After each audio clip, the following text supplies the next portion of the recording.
Hello and welcome to all you Aquarians. Welcome for your monthly horoscope of August of 2021. And oh boy, what a relationship month this is for you. Whether you are in one or not, it's definitely a focus on relationships and on yourself, of course, because you're going to have your full moon as well in the sign of Aquarius. So let's have a look at what's going on.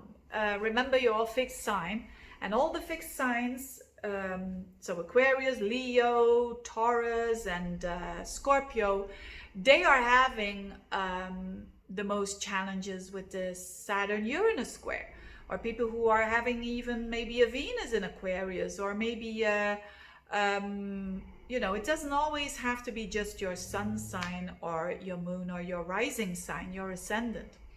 Now, what it means is for August that the first week will be the most challenging part, because certainly up until the new moon that you're going to have in your opposite sign in Leo on the 8th. So there's definitely some stuff that's going to come up again. I know Saturn-Uranus square is for you life-changing. For a lot of you Aquarians, specifically this year, it's the Aquarians who've got like degrees between like 8 up until 15 degrees of Aquarius. So they feel that the most. But of course, in general, every Aquarian feels it. And there is like this trigger now that is in your relationship house. So the sun will be there, and Mercury the first week. The Sun and Mercury are triggering again that Saturn-Uranus square, which is all about your life that is wanting to shift and that needs to shift and will shift, but that it's going with a lot of push and pull energy because Saturn squares up to it.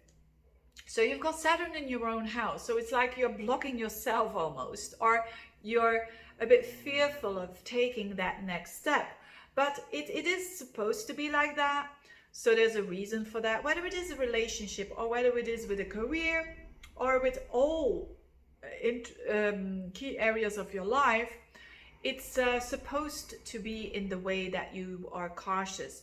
So there is some sort of an ending and new beginning around the 8th of the month because of this new moon in your in your 7th house of relationships. And this is on 16 degrees of Leo. So if you have specifically an ascendant at 16 degrees of Aquarius, there's definitely, when it comes to relationships, some sort of an ending and new beginning. So yes, for some of you, if you have a terrible relationship, and you've seen it coming for a long time, this could be it, that it's the final breakthrough, so to speak. But for most of you, it's like it could even be trying to get an upgrade, right? That you are going on the next step, but it's not with its challenges. It's not with its testing of the relationship for sure.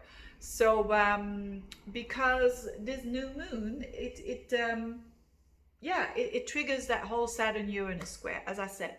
So relationships can be a bit tricky for you during the first week, but know that it is for a reason. Take it slow is basically the advice. Don't push it, don't force it, but also take little baby steps. That's the best thing that you can do, basically. Also, Venus will be in Virgo at in your 8th house. So that shows that there's also could be questioning of intimacy, some trust issues coming up, and some transformation. It's also, when it comes to relationship, very transformational energy. Because emotions run deep, feelings run very, very deep with Venus through the 8th house. And we'll be staying there up until the 17th of the month. And also Mercury is going to be in that 8th house as from the 12th. So you're going to be thinking a lot about transformations and about shifts. So I see a lot of relationship stuff that is happening for Aquarians lately, and that is for a reason. It's time to really go through that test and to see what your boundaries are, what their boundaries are, and to not fall into power struggles, to be really honest with yourself and to follow your integrity for sure. So Of course, there's going to be work and other things that are going on, but that's really the super focus that you are having. And on the end of the month, around the 22nd of the month, is going to be a full moon in your sign. So the sun in the opposite sign and the moon in your sign, but it is together with Jupiter. So there you are going to have that culmination and more understanding of your relationships, your needs versus their needs, what you can offer the relationship, what they offering in the relationship, and how you kind of balance that out.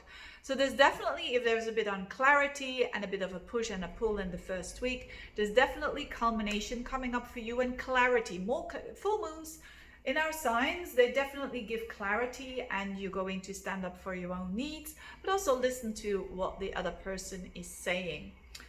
When you are single, this could mean a new relationship. So that kind of is, around that new moon in on the 8th of the month, and you're already seeing where it's heading around the 22nd of the month, and where you're going with this connection and with this relationship. And it's going to change you a lot. It's going to, to fit in a way your old self, but also to fit in a new way that you want to present yourself or represent yourself.